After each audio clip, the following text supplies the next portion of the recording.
سجدے ہم کرتے ہیں، لیکن میرے حسین نے جو سجدہ کیا اس کی مثال نہ آج ملتی ہے نہ قیامت تک ملتی ہے۔ خدا کو ناز ہے، اور ناز ہو بھی کیوں نہ، سجدہ عرش والے، فرش والے، زمین والے، آسمان والے، سجدہ جنت کے حورے، بہشت کے غلمان سب کرتے ہیں، لیکن کوئی سجدہ کر کے تو دکھائے میرے حسین کی طرح۔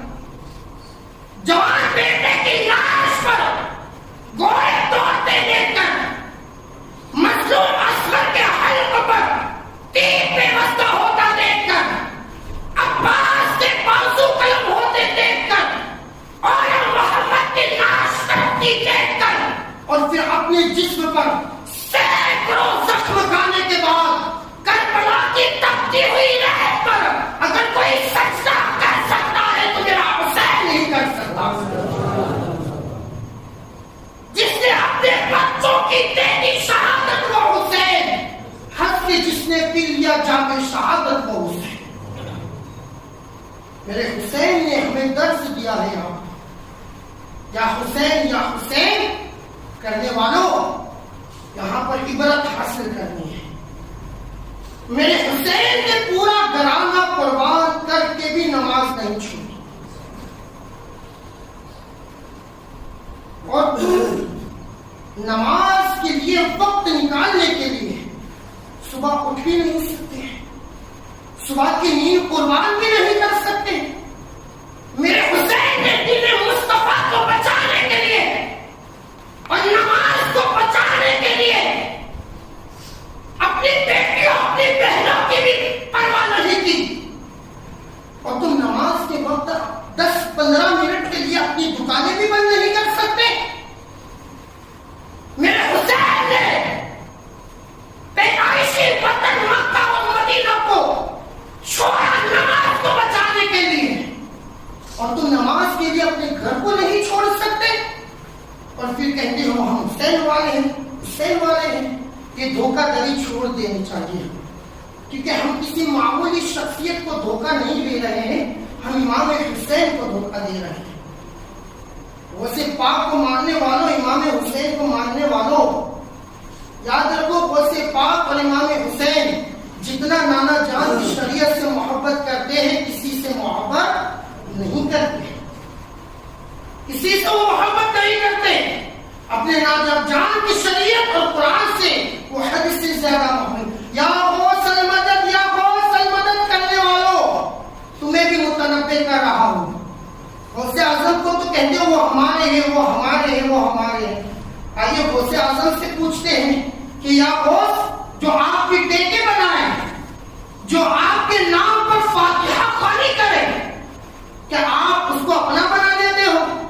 تو میرے غوث اعظم فرماتے ہیں کہ بے نمازی مر جائے تو اس کا نمازی جنازہ بھی نہ پڑھا جائے،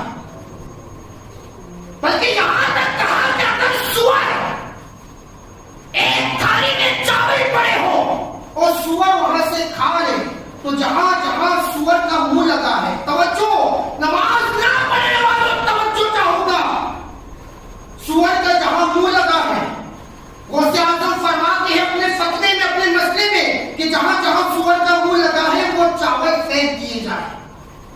پھر مسجد آپ اپنی طرف سے فرماتے ہیں کہ اگر بے نمازی اس چاول میں سے، اس تھالی میں سے ایک دانہ کھا لے، تو وہ تمام چاولوں کے ساتھ ساتھ پورے تھال کو پھینک دیا جائے، پورے تھال کو پھینک دیا جائے۔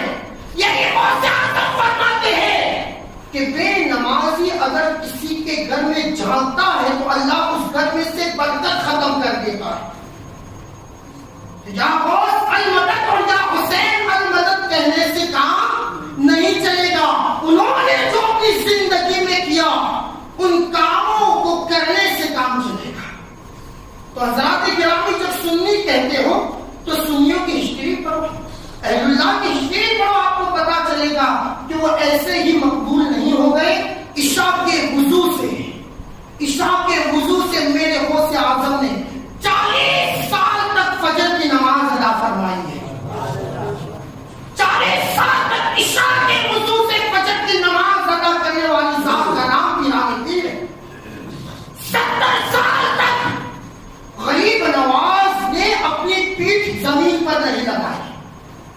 کتنے سال تک؟ 70 سال تک غریب نواز نے اپنی پیٹھ زمین پر نہیں لگائی.